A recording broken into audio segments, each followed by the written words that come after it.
hello and welcome to VOP this morning. My name is Moses Humphrey, and working with me today, Esther Nwachuku, as always. Perhaps only one issue today that will be the issue all day long, and that's going to be, on everybody's lips.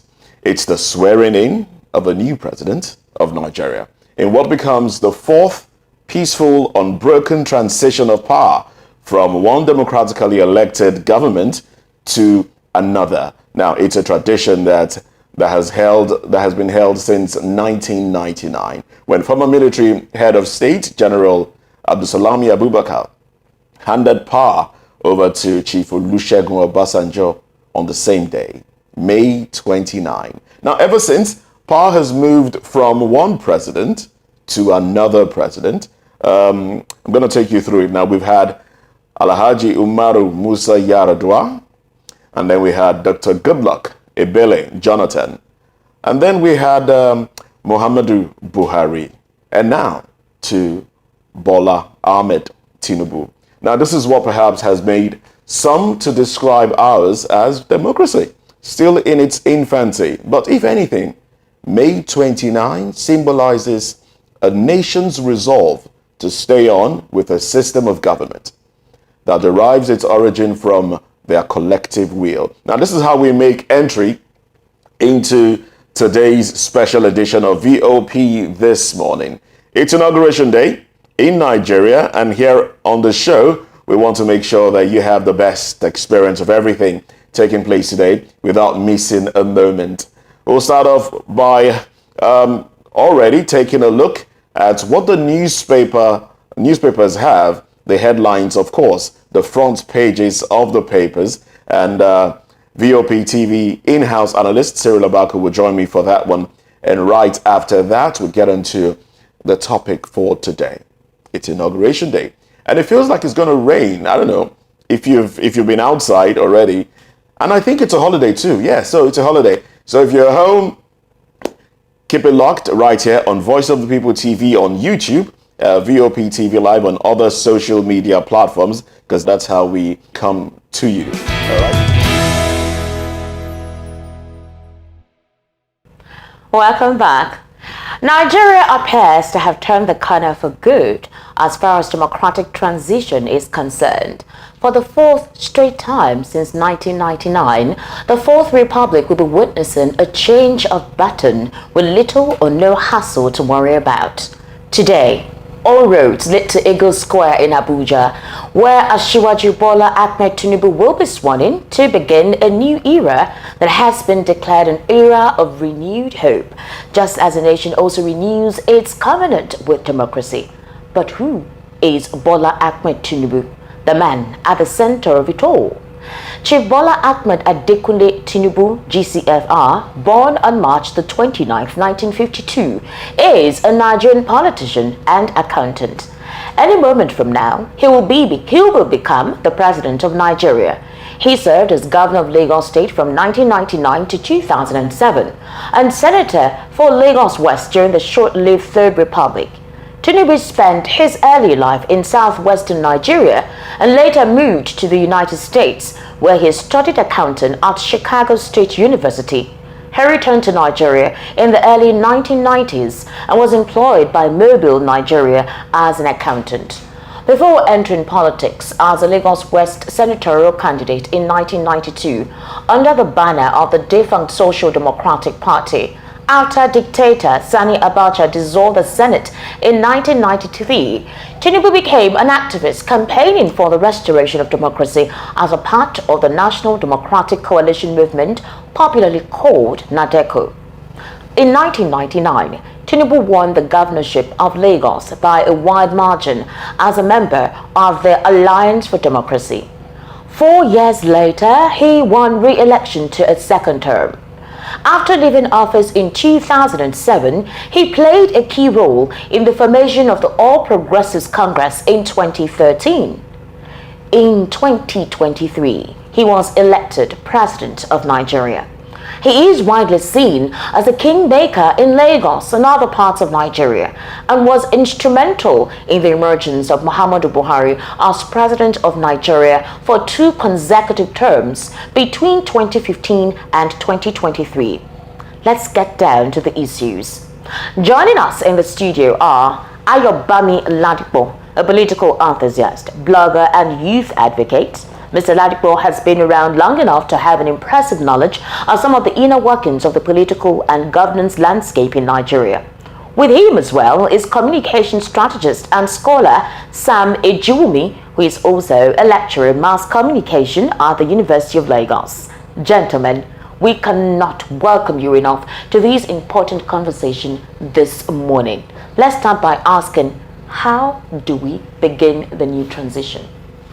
Well, I mean, it's a great day to be in Nigeria and to be a Nigerian as well. I mean, given our trajectory and the political landscape, given how the country was seems to have been at the verge of disintegration and collapse and all the hula baloo that preceded the election, it's a good thing that we are here today and we're having a peaceful transition. So it's a good day to be here.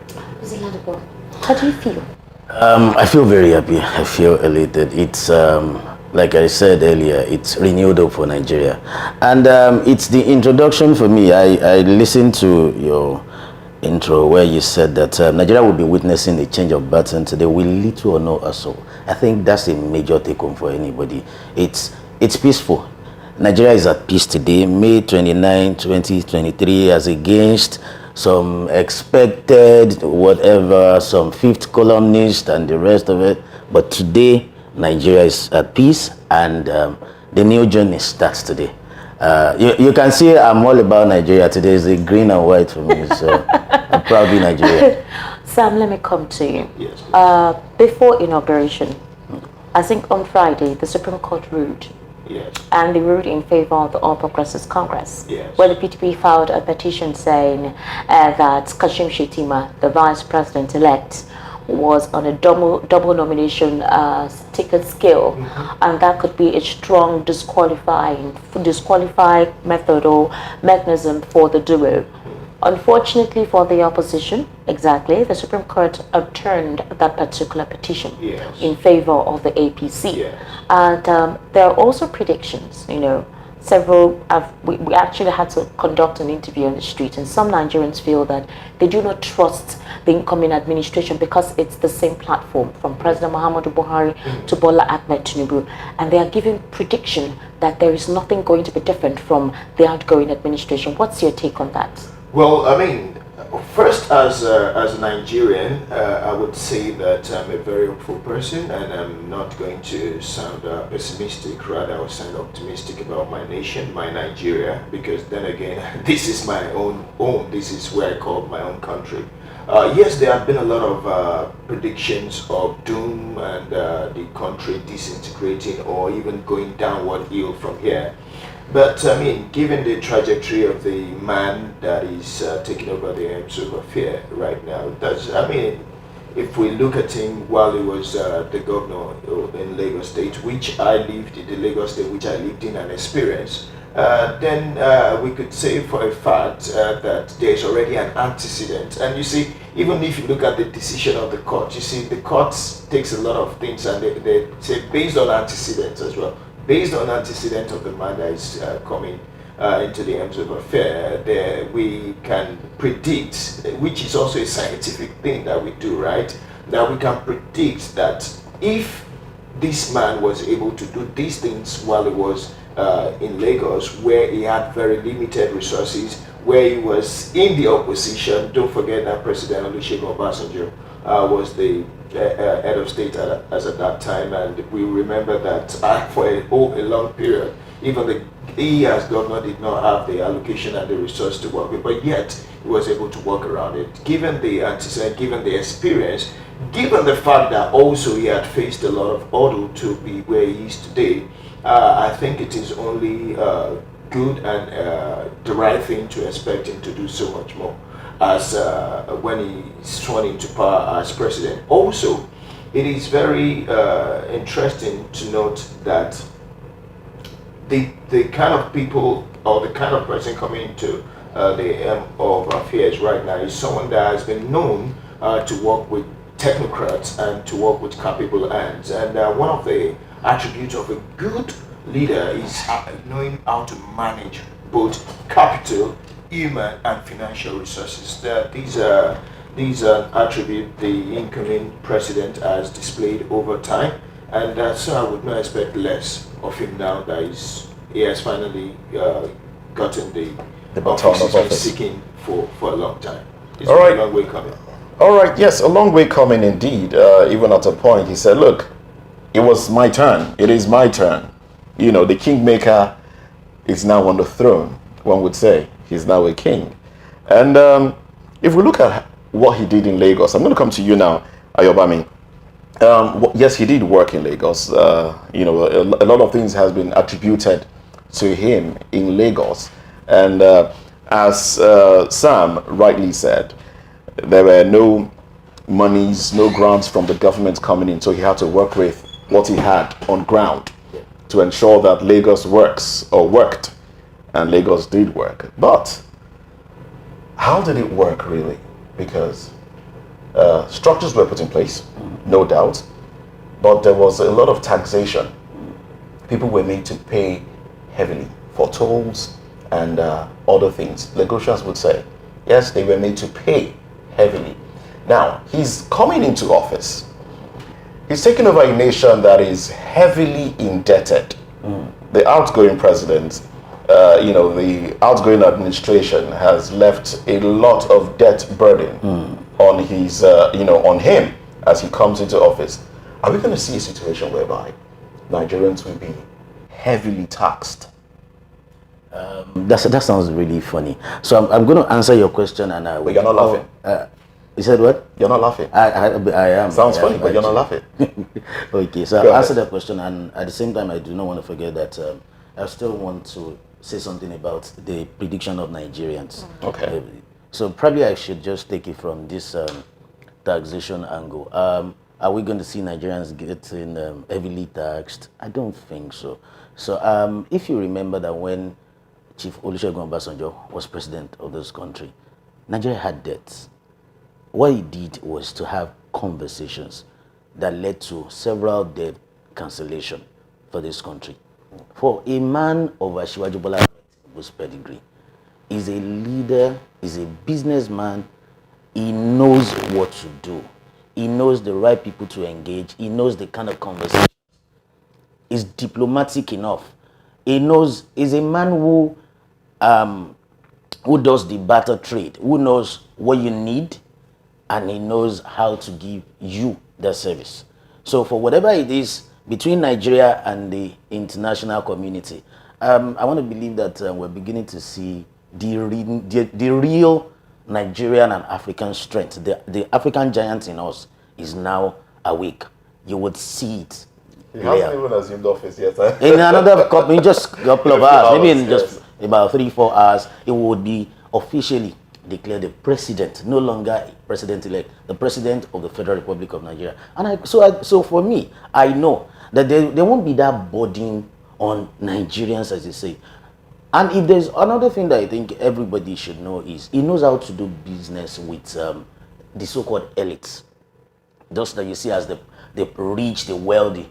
More taxation should probably go that way, because if you listen during the campaign when he had a conversation at any DSG or something, he talked about this taxation. He talked about even tax holidays for NSG, tax holidays for organizations that would employ Nigerians. To say we can give you waivers. Imagine if you are employing 1,500 Nigerian youths, competent and capable youths. So if you need to get waivers, just so you can meet up with their salaries and all of that, just so you can run effectively, he knows what needs to be done as regards the economy, reviving the economy. It will not put Nigeria in any problem as regards the economy. You would see it, we will see it, we will all be alive. Now, about that prediction the other time, predictions are made by human beings. And before now, I'll take you back to last year. Before the campaign, during the campaign and even after the campaign, there have been a lot of predictions. These things are said by humans, they are doctored, they are written, some are scripts to say this would happen. Every negative prediction that had been given before, during, and after the campaign, did you see it play out? We are waiting for the next 4 hours to even see the final one. Which somebody gave a Nollywood kind of script to. What's the script? To say, oh, and on this day, some people will now storm Eagle Square, they will now arrest the president-elect. Okay, we'll come to storming places later. We'll come to that. But, you know, we cannot shy away from the issue of his health. All right? That has been an issue even before the campaigns. The campaigns came. After the campaign, he took time off to go rest, and then Twice. Yeah, and then after, you know, he came back, did a few things, met with a few people, took time off to go rest again. So that conversation may continue to come up as it's coming up. Can I right respond now. to that? No, I'm coming. Okay. I'm coming. So something came up on social media. I don't know if you saw it when he was being shown taking around Aso Rock. There were insinuations that Buhari had to stop, you know, taking him round because he appeared fickle. You know, there was actually a video of it. Well, I don't know if it was doctor. Yes, that's the video.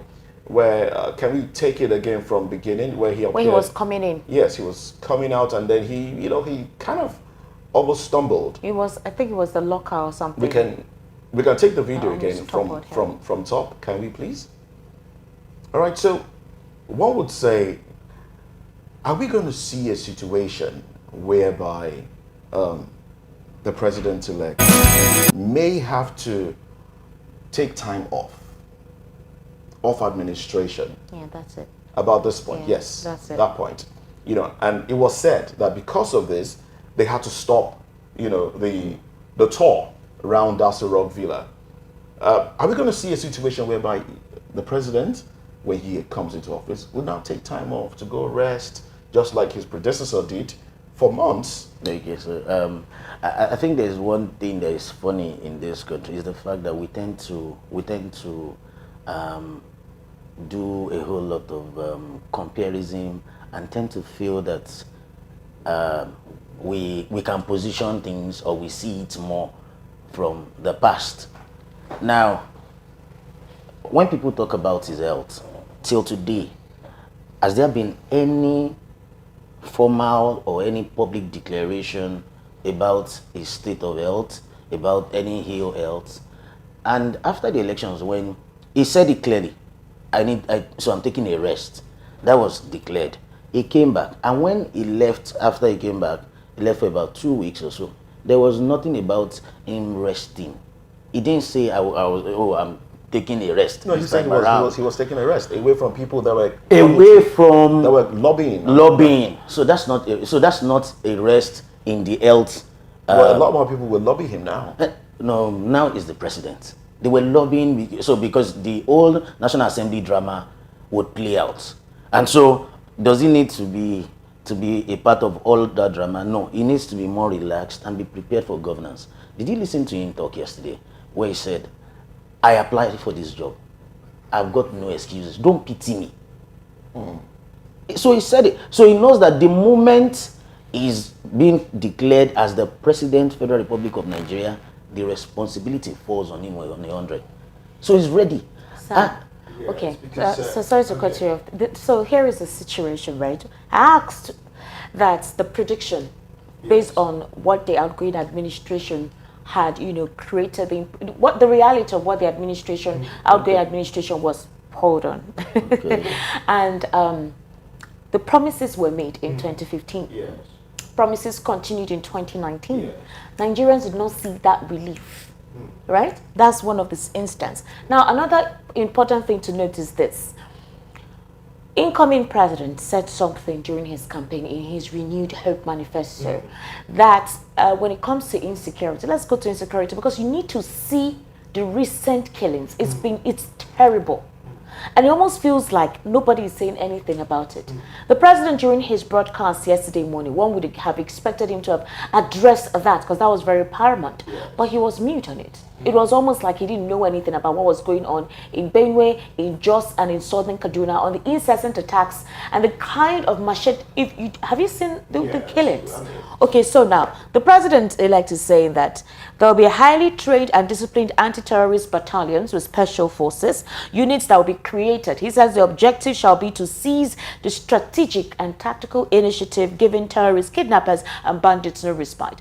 President Muhammadu Buhari said that they had gotten armored carriers, they had gotten Tucano jets, they had gotten several armaments for the military. And we are still experiencing the consistency of banditry and terrorism. Again, I bring you back to the question about the fact that how will Nigerians trust that this incoming administration will not just be like the outgoing one?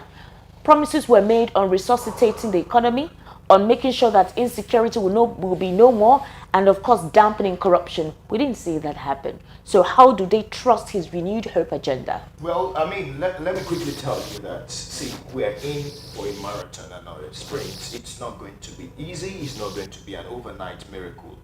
Let's start with that. See, it took us a while to be where we are today in terms of the security issues and Where all are that. we? I mean, that's what I'm saying. It took us a while for us to have, the experiences, the degeneration in our security apparatus, the banditry and all that. They didn't just start overnight. These things started gradually and then they fester and, lingered for so long. And then we are where we are today. Yes, if we are having a new administration that is seeking to tackle these things, we don't expect change overnight. However, one of the major problems we keep repeating, and that is something we've had even since 1999, is that we keep looking at individuals. We keep looking at electing individuals instead of building an institution. You see, the problem we have as a country is now the old campaign. When we build institutions, who heads institutions? No, hold on that. The focus was who is the next president of Nigeria. A lot of us did not focus on who are going to be the next lawmakers, who are going to be in the judiciary. See, you need a collective work, you need collective team, you need everyone coming together. See, the president may have good vision, the presidency, the executive may have good ideas. If you don't have the support of the house, it's not going to work. And then if you just have a house that is just doing yes or no to the president, then we are in for another terrible government. Well, that is basically what the president-elect wants, a house that would work in tandem with him, possibly mostly say yes. No, a house working in tandem with the president does not mean rubber stamping the president's, the executive. I mean, look at during the 1999-2003 administration, during the house called the president on more than 2-3 occasions, asking him to come and answer some questions. If there is no clarity, there were times they disagreed, and there were a lot of times when they agreed on a lot of things. And we had some reasonable things work in that period. And I expect the same thing from this administration. The incoming president has promised a lot of things. Those things look nice on the paper. Exactly. What is the actualization? And I expect that in being someone that has experienced, we will have to give it to the man that is well versatile. He's got experience and he's worked with people in various sectors. Lagos is different from Nigeria. Yes, but then again, you see, in scientific research, you have what we call a sample size. Mm-hmm. When you take the sample size, then you're able to replicate. You can say that Lagos has a variable of everything Nigeria has. Lagos is the focal point. Lagos, I don't think you could have got a much more representative sample, a microcosm of the whole country than Lagos. And if you could work with Lagos, and you could, from the religious issues to tribe to language diversity, everything seems to be captured and encompassed within Lagos, right? And I'm not saying that Lagos, the fact that he has worked Lagos automatically translates to the fact that he's going to be able to work Nigeria. However, the fact that he has been able to work in Lagos, the fact that over time he has also been able to work with other people. Don't forget, this is the same man that has been influential in raising a lot of leaders across different sectors in the country, across different states, across different tribes, across different religions. So these are the pedigree we are looking at. These are the things we are hopeful will come into play in ensuring that all these promises we are seeing on paper translate to action and translate to the betterment and good life for Nigeria. See, the truth is, at the end of the day, everyone just wants Nigeria to work. Everyone wants a better Nigeria. And I don't think, it will be foolhardy for anyone to say, oh, because this is not the person I voted for, I don't want Nigeria to work. What is the game at the end of the day? There was a display at Chatham House before the elections. A lot of people did not understand what that body language was. Where the president relegated the next question to be answered by those that accompanied him. The idea is, I'm not alone in working. I'm going to put together a team that has my vision. So don't think that the people I'm working with do not know what they're supposed to do. The outgoing administration, we had a Minister of Education who literally came out openly to say he knew nothing about the sector, education. We saw what transpired in the education sector. ASU was on strike for practically almost a year. Remember that students were at home as well during COVID. So the curriculum was taken back almost 2 years. Now we also have the Minister of Interior who literally just announces a public holiday. Nothing else besides the other function of the Ministry of Interior. Now, when the president was giving his broadcast yesterday, he referred to the president-elect as my friend and my brother. Literally meaning that he may continue from where I have stopped. Nigerians are not impressed from the administration, what they have done and where he has stopped. Again, I bring you back to my first question. Do you think there is something the president-elect can do in the next 6 months that can give Nigerians the renewed hope as he has capitalized in his manifesto? There's a whole lot that he can do and that he will do. So I would start this way. When a team probably underperforms, do you need a complete overhaul of that team? Sometimes no. Sometimes all you need is just to pick 1 or 2 people. It's more like you're sieving the wheat from the shaft. So it's just for you to change this. If I take it around football, it might just be for you to change the manager. Sometimes, even while you're changing the manager, you might just need an infusion of 1 or 2 other players. But do you overhaul the whole team? You do not overhaul it. So even the new manager comes to say, I'm taking up from where the predecessor had left. Does it mean that it's coming to replicate the exact thing that the predecessor had done? No. Well, we always use Lagos as a center to speak for Asiwaju Bola Ahmed Tinubu. You know why? From all the candidates who contested the presidential election, and as a supporter of Asiwaju Bola Ahmed Tinubu, anyone would talk about his antecedent, which is Lagos.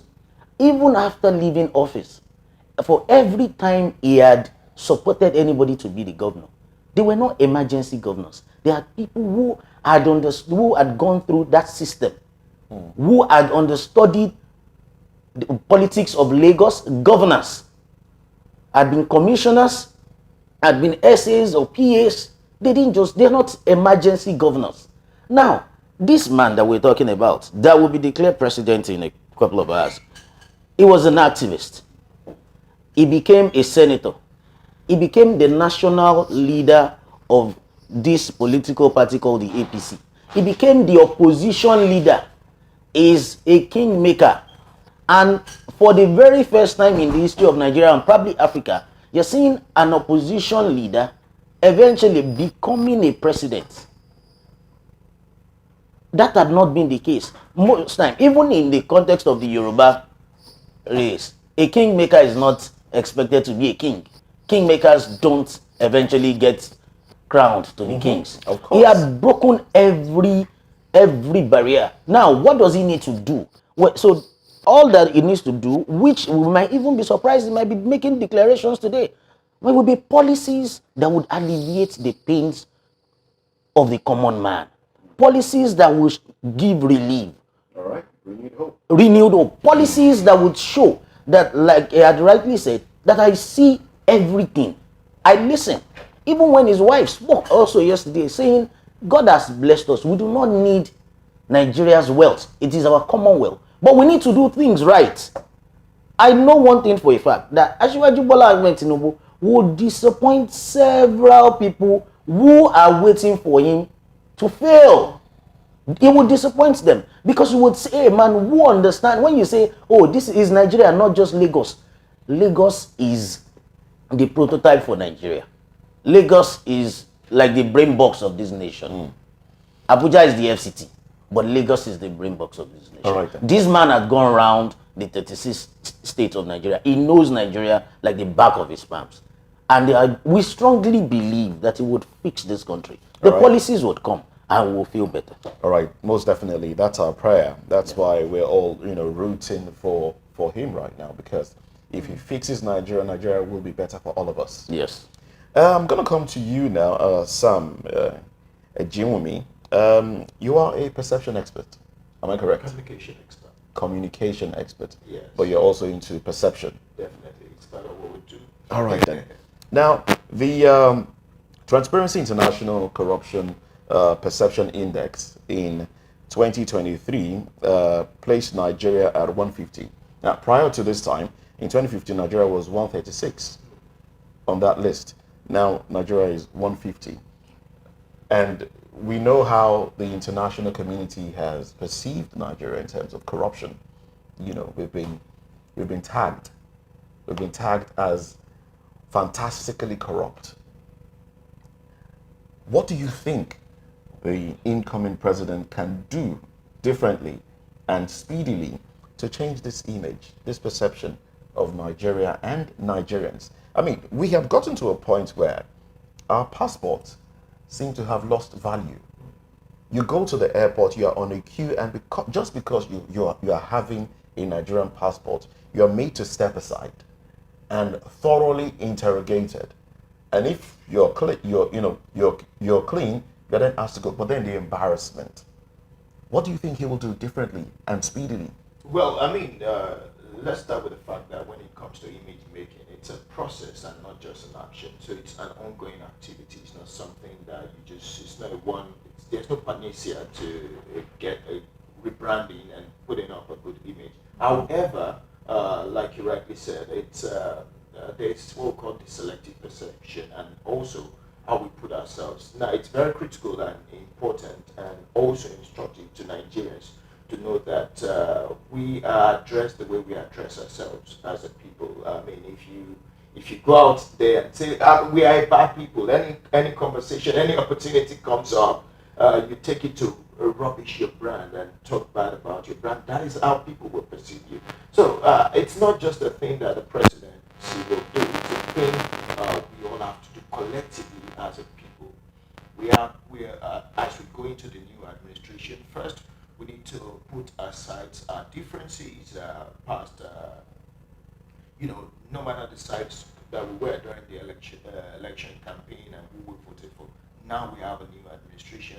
Now we have a new president. Let's all come together as a people to say, you know what? We want this country to work, and we want to be perceived for who we are: hardworking, vibrant, resourceful, creative, productive people. And you see, the moment we begin to position ourselves that way, the moment we begin to create content. I mean, coming from my own background as a communication and a digital storyteller, the kind of content, the kind of image, the kind of story we put out there is what will shape people's perception of us. So we need. I mean, see, let's be sincere. I've been fortunate to travel to places in different parts of the world, and you see, you get to some parts of the world and be like, oh, do they have ghettos like this in this country as well? But because of the perception, for kids, for those of us that grew up in the late 80s and early 90s, you always wanted to go to America and France because of the image you saw of those places and all that. They didn't show us the Bronx, the Brooklyn, and the ghettos of those places. Okay. So we need, as a people, to also decide, you know what, this is our country. And we need to say, we want to manage our own image. We need to give less negative report. We are not saying that we should shy away from our realities. We are not saying we should cover up the things that are not right in our country, but we need to do better in how we position ourselves, in how we represent ourselves, and in how we speak about ourselves. All right, so let's look at, okay. Can I just quickly add something to it? I think it's time for Nigerians to speak responsibly and act responsibly, both within and outside of the shores of this country. Changing that narrative about corruption or the perception about Nigeria being fantastically corrupt is a responsibility for all Nigerians. I can put it to you directly that the fact that the tag about corruption on Nigeria is overly it's been overblown. Are we actually fantastically corrupt? Are we a perfect nation? No, but not exactly the way things are being pictured. Sometimes, are you seriously saying yeah, it's being overblown? Yes, so I will put it. So allow me explain why I said it's overblown. See, Nigerians will love to celebrate negativity. I give you a very recent one, so you would know that what I'm saying I have fact. MD Tiamio, the video trended a couple of days ago, Yes. who had a BBC interview to say that so there's the Jaguar syndrome, that people, they don't really need the masters, they don't do this, and they come. That's the talkative in him. The too much I can talk Nigerians, especially this present generation, would go on social media to just paint Nigeria. But did you see how Nigerians, even if there seemed to be the truth, but did you see how Nigerians, quelled him? They queried him, expressing himself like that. That shows you that the same Nigerians who are quick to rubbish this country, at the same time, they're now beginning to realize that you do not need to denigrate your own country. You do not need to rubbish your country because you want to sound politically correct to the white man. Because the simple truth is, if we stay on that, two people the other guy who had the interview, the funniest thing about the other guy who had the interview, he was not raised here. He's a Nigerian. He didn't grow here. He grew in UK. He went to high school. He went to the university in UK. He's a medical doctor practicing in the UK, and he spoke. You know what he said? When the interviewer even asked him about, when he said the interviewer said that a poor country, he said he would not agree. It's a developing country. That's number one. Patriotism means that you stand well for your country. For a guy who had lived in UK for about 3 decades, over 30 years, and had grown a successful career to that point, he did not allow the white man to rubbish Nigeria. And he said something. He said, if you think it's a syndrome, it's a Jaguar syndrome, he said, how do you expect a man who is coming to live in a new country where he's not being used to, loneliness will set in? I travel around the world. A lot of people living in foreign countries are depressed. It is not just about money. The reason why anybody leaves Nigeria, the shores of Nigeria, to live in UK or America, is basically just because of the exchange rate, that value in money. Take away the exchange rate and see Nigerians rush back home. So now, are we going to see the incoming do that? Are we going to see the president do that? Improve the naira? Because now we know that naira is about 170 something to a dollar. Good. When trade becomes better, 470. when 470 something or 470 something to a dollar. Yeah. Now, even black market is about 700 something. When the economy is good, when trade is better, when FX is accessible, when these things are viable, the nation will thrive. A country that has a balanced economy would succeed. Right. In all of this, Nigeria still remains one of the fastest growing economy. Okay. Now let's move away from that. Let's come to security. Okay. Security has been a major issue. Prior to 2015, what we tackled was Boko Haram. That was what we tackled prior to the Buhari's administration, the commencement of his administration. Now he's handing over. We have a whole lot more than Boko Haram. We have bandits. We have headsmen. We have unknown gunmen. We have the Eastern Security Network, doing their own thing as well. Okay. So we have a whole lot more. And that's what the incoming president is inheriting. Now, yesterday, in both Ibadan and in Lagos, in Ibadan yesterday, some representatives of the Odua people's... no, not Odua, Yoruba agitators. They are also referred to as Odua. No. They are Yoruba. In some articles. So writers were... They are Yoruba Nation agitators. They call themselves Yoruba Nation agitators stormed the radio station, took over the broadcast, which is what we used to see during the military era. Where they take over and then they start to broadcast. So they started broadcasting that United Nations will soon announce Yoruba Nation separate from Nigeria. They had one whole hour to do that. Okay. Also in Lagos, in Alausa, they attacked the police station in Alausa. So it was a coordinated attack about the same time, 5:30 a.m. Both attacks, people were arrested. All right. Are we going to see a situation whereby another upsurge of another sect or militant group will come out? Okay, so should we be worried? Okay, so I'll come this way. In addition to that, in addition to his question, yeah, what those people did to go to a radio station, because at the end of the day, the press is usually at the crux when things like this happen. Okay. That's treasonable. Okay. So we need to see that the government does something precise about those individuals. Okay. So let me answer this. Are we going to see another upsurge? I do not think so. Now, the narrative about insecurity. Let's have a very sincere conversation. In what we've seen in the last 8 years, or probably about 8-10 years, these have been more of regional issues, and I feel that the very easy way to tackle this, and with the person of Asiwaju Bola Tinubu that we know, conversations needs to hold, negotiations needs to happen. This is not just it's not just about the military.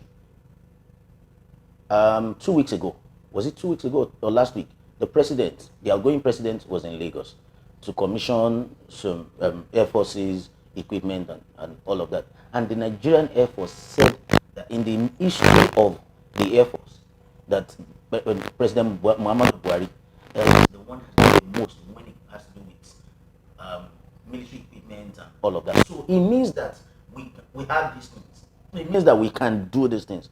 But there is a commercial side to insecurity in this country.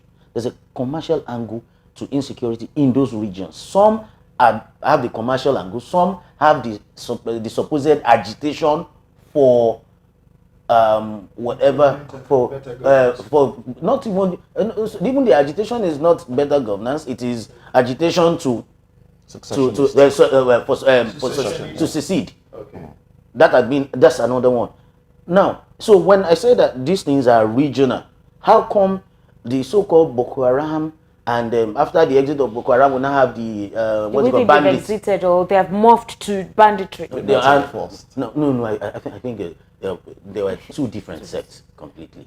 Now, at a particular region, ESN, IPOB at a particular region, then came the so-called Yoruba agitators. You know, the only difference is that for the Yoruba nation, whatever, it couldn't happen very fast because the Yorubas would basically not even want to listen to you. A Yoruba man that is comfortably eating and sending his child to school, you now tell him that you want to break out. The first thing is he's telling you to get away as long as he can feed himself. And that was why I think that the rise of the Yoruba nation agitators and drama, whatever, had to go down very fast. With the one that happened yesterday in Ibadan, that we saw in Ibadan. Now, we've seen it happen before now, even for other secessionist groups. Some would even have a radio station, not even hijack a radio station. Most of them had radio stations where they broadcast till now. So we've seen it. Or some that BON were eventually shut down.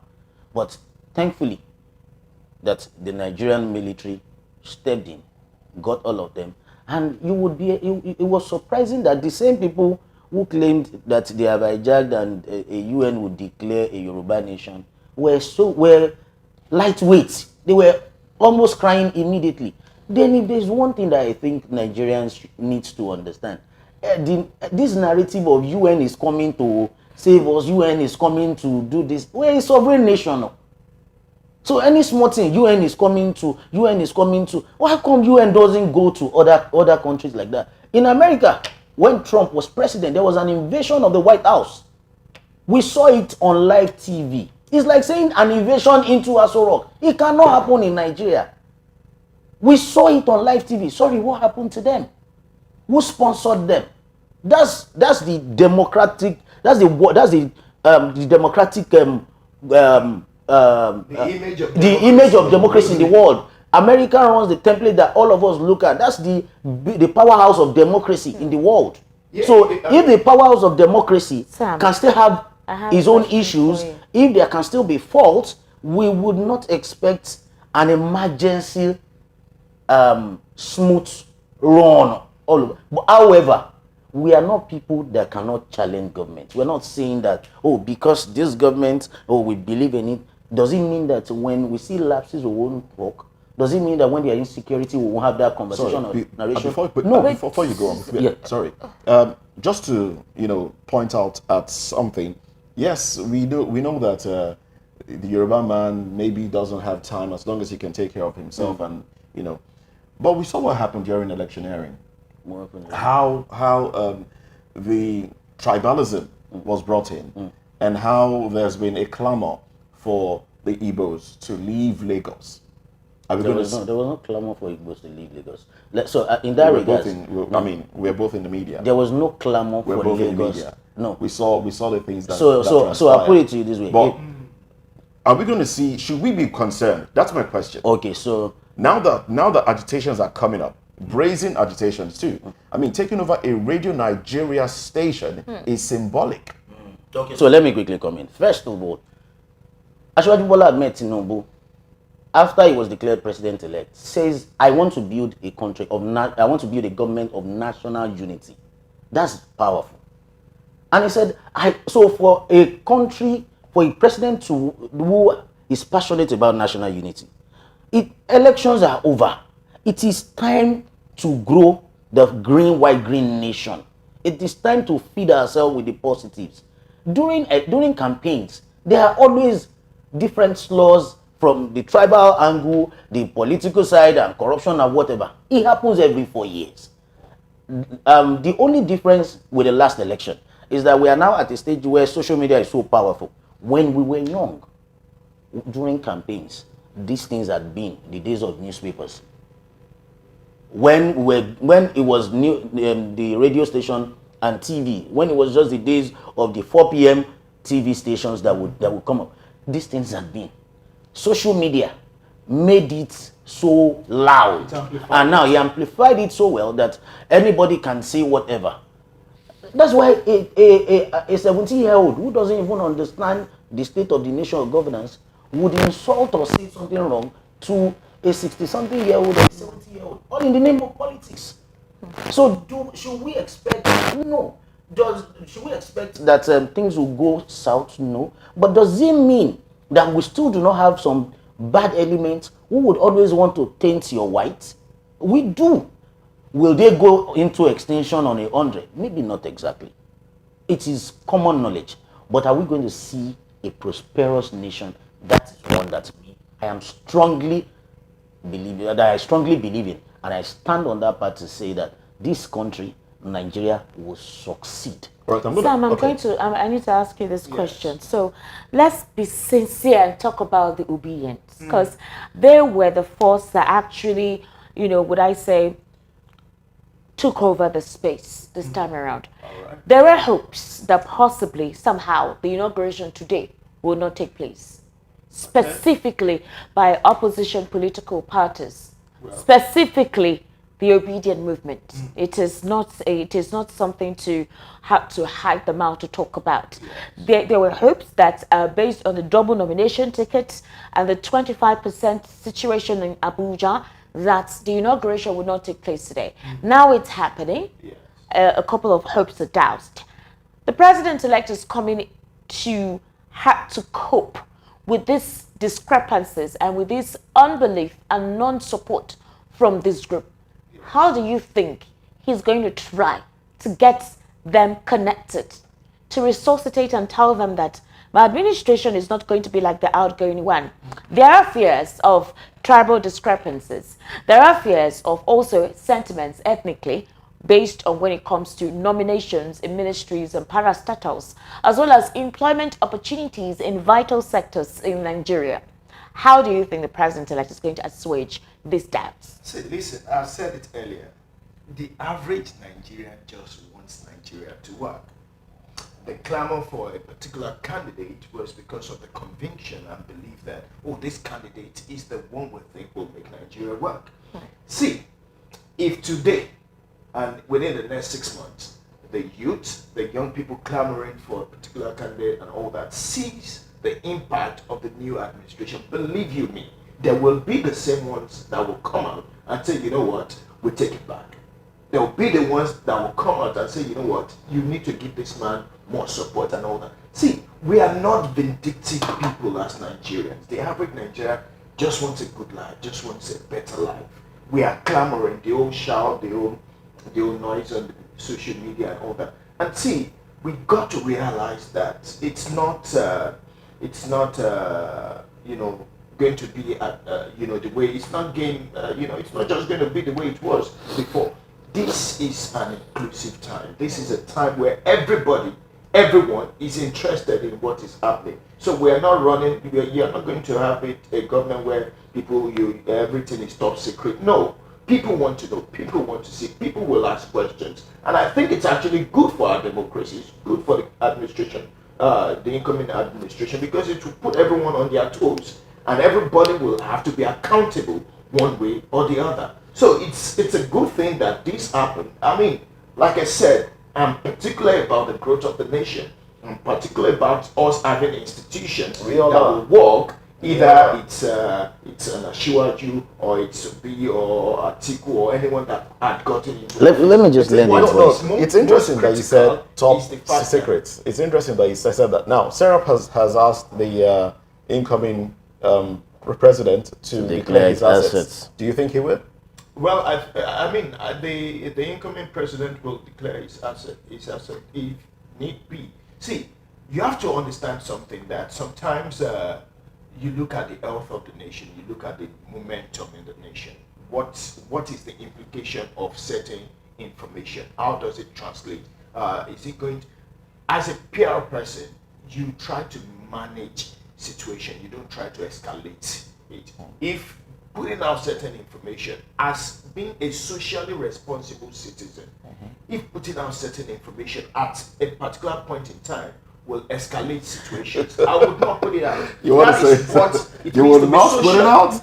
Listen, your life is no longer a secret when you become the president. Can I comment?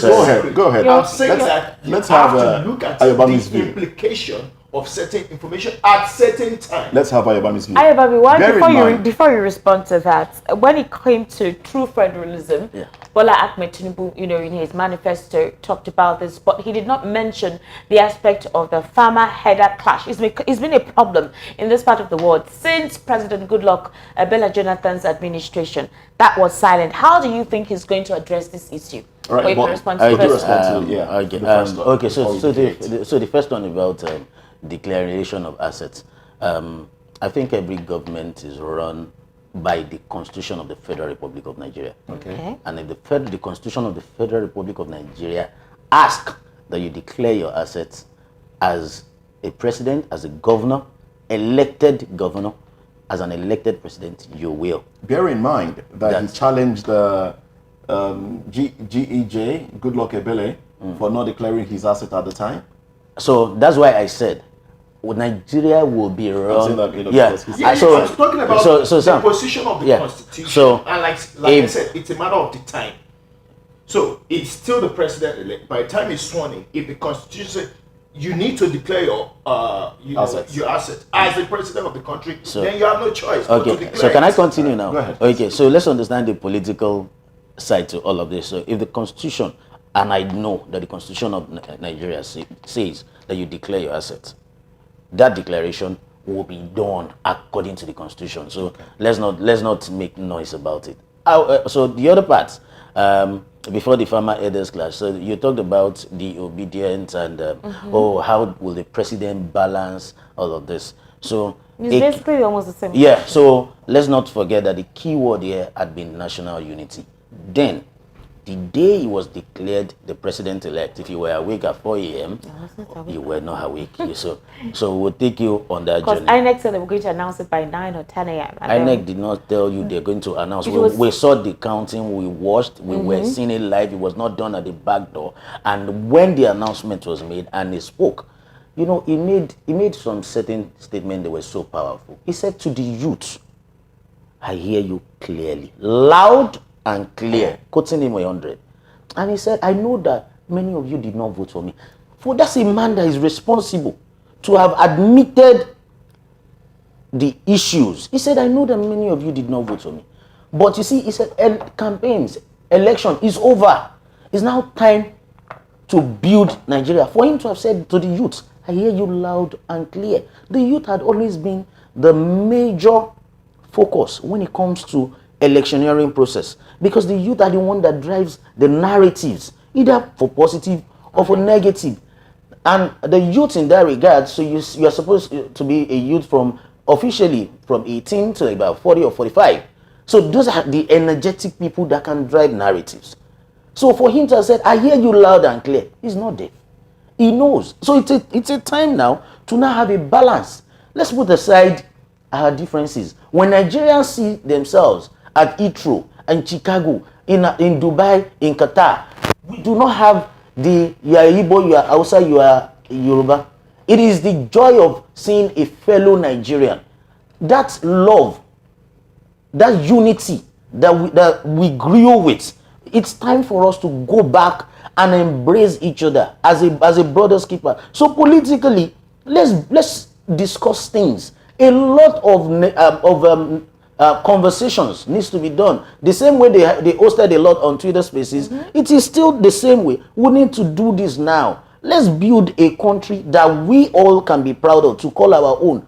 So the part where you mentioned farmer elder clash, these guys they're not spirits. They are not spirits.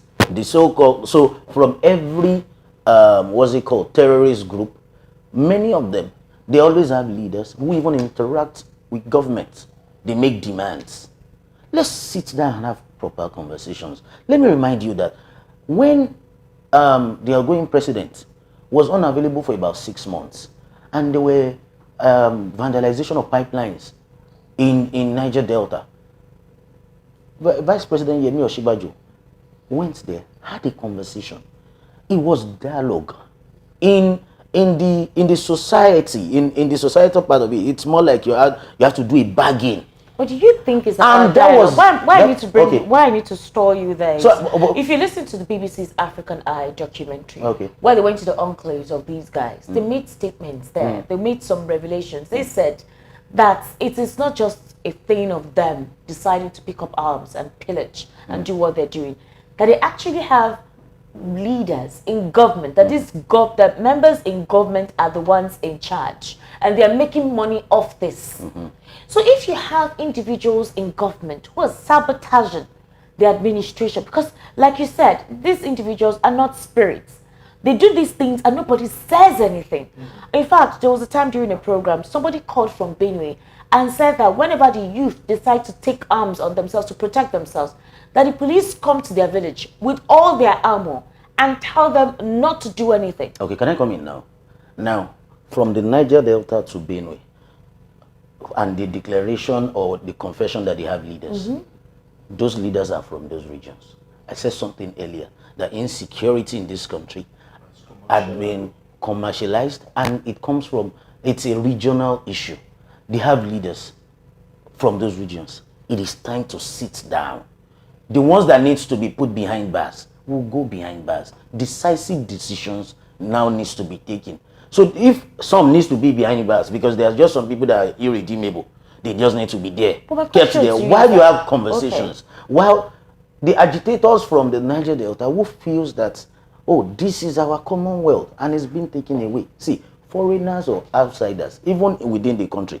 So when we talk about foreigners within the country, when you are not from a region or whatever, foreigners do not take over, do not have a grip of what belongs to you without the support of your kinsman or your brother.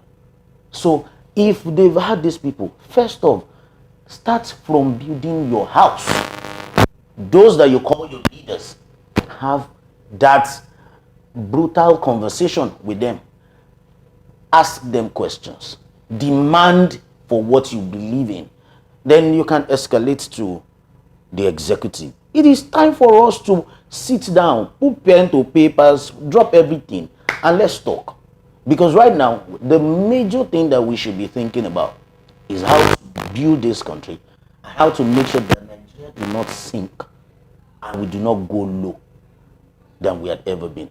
It is time for us to push that agenda that all of us want to see a working Nigeria, a nation that works, a nation where we can be proud of, a nation where we can ignore whatever threats from the Westerners, where our green passports would mean something. So when we're talking about insecurity, this and that, how well have we gone to make sure that we as individuals have been able to put an end to some things, from narratives to action? All right, Sam. Let me ask let me again, add to as that. a perception expert. It's still in line with the question that he was asked. The president, like you said, the Air Force said this outgoing administration contributed heavily in terms of providing equipment and infrastructure to fight banditry and terrorism. It's still on the rise, right?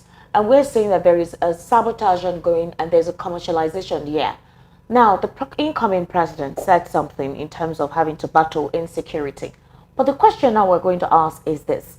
If we have individuals who are making profit of this in government, and they have tasted how this money is, how easy it is to acquire, the fear, right, that they put on individuals, that they're ready to let go with what they have, what kind of dialogue do you think these guys want to sit for to stop this business? Now, you see, most of the people that profit the most from this vandalism and terrorism do not carry out the actions by themselves. They use people.